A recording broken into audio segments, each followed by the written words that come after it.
Em caso de uma empresa como a Taurus, para vocês que não sabem, a Taurus Armas, né, uma empresa de oportunidade da minha carteira, passar a sistematicamente, de fato, distribuir dividendos. Há chance dela migrar para a minha carteira previdenciária e também aparecer no ranking ações?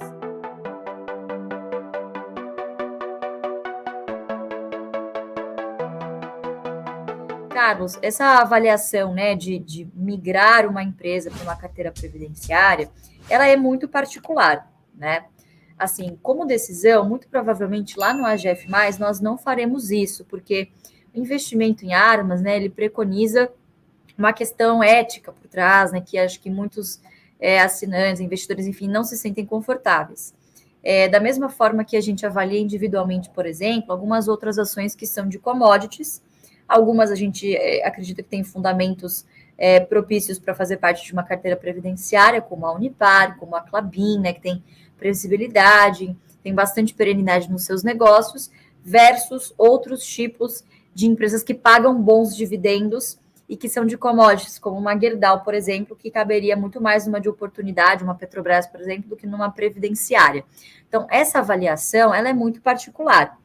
Como eu faço isso, né? Hoje, eu não considero a Taurus uma empresa previdenciária, considero de oportunidade, mas se eu fosse uma empresa que, de fato, cumprisse o que está prometendo e entregasse esses dividendos trimestralmente, com previsibilidade, né, mostrando que é capaz de continuar crescendo e pagar por um bom período de tempo esses dividendos, lembrando que a empresa só pagou no ano passado. Então, é um histórico muito recente ainda para a gente migrar, na minha opinião, da categoria de oportunidade para a previdenciária. Eu acho que eu vou avaliar aí pelos próximos 3 ou 4 anos, se a empresa de fato conseguir entregar esse histórico, aí eu não veria problema nenhum de migrar de oportunidade para previdenciária, mas essa é uma avaliação muito pessoal de cada um de vocês, tá bom? Vai lá, Fabiane. O José Valdo, ele fala, para iniciantes, como escolher ações ordinária, preferencial ou units? Cara, essa é uma pergunta que vira e mexe fazem aqui para a gente no AGF. Assim, José, acho que primeiro de tudo você tem que olhar como é que as ações são compostas. Então, sei lá, você vai escolher uma unit. O que é uma unit? É uma composição entre ordinárias e preferenciais. Então, tem ações que são units e são, por exemplo, uma Taesa composta por 2 preferenciais e 1 ordinária. Qual que eu vou escolher?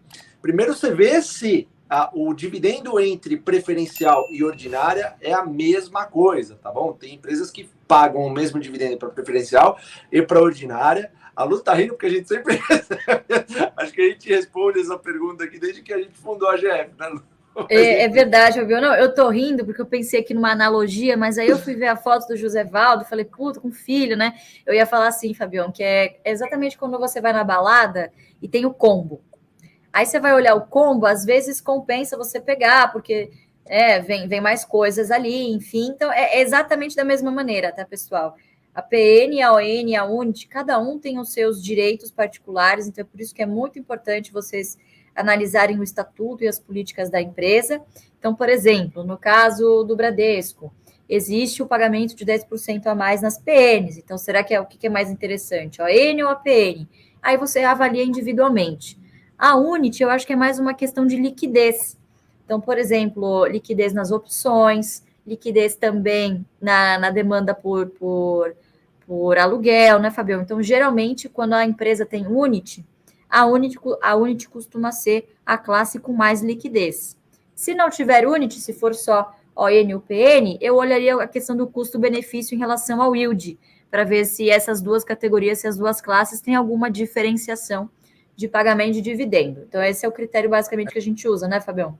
Exato, procura o preço de tela também, né? Você vê que a PN paga 10% a mais do que a ON, só que você vai ver que a ON está, sei lá, cotada a 15% a menos em relação à PN, pode ser um bom, sei lá, bom crivo para desempate, tá? Então dá uma olhada em relação a isso aí. O José Maurício Gasola, ele fala, quando eu compro uma ação, o débito em conta só ocorre em D+2. Preciso comprar em D-2 em relação à Datacom para garantir o pagamento de dividendos, para participar do pagamento de dividendo? Não, José, não.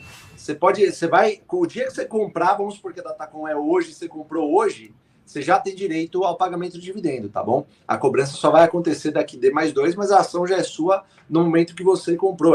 O dia que você comprou é o D+0, tá bom, José? Então, fica tranquilo em relação a isso. Lulu, pega a última aí para a gente ir para a GF+. Boa, eu vou pegar essa aqui do Tiago Almeida. Foi excelente pergunta, tá, Tiago? Quando a empresa ultrapassa o preço teto, por exemplo, o BBSE, ó, o spoiler, que o preço teto está R$ 33,50, o médio, né? E a cotação hoje está em R$ 35,13, o seu preço, meu preço é 19. Seria o caso de fazer um lucro parcial? Tiago, é importante essa pergunta pelo seguinte fator, tá?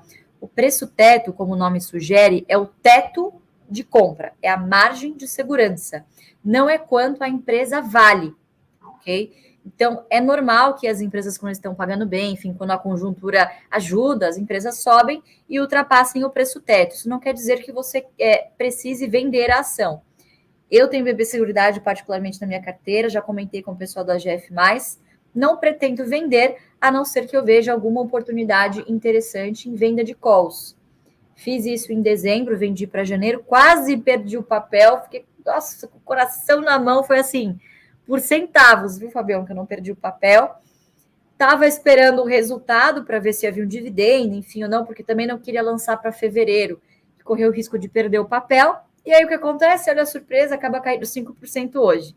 Então o mercado ele é muito imprevisível e é sempre muito importante que vocês tracem as estratégias de vocês baseados no seu objetivo. Então, Thiago, seu objetivo é dividendo, poxa, seu preço médio é R$19.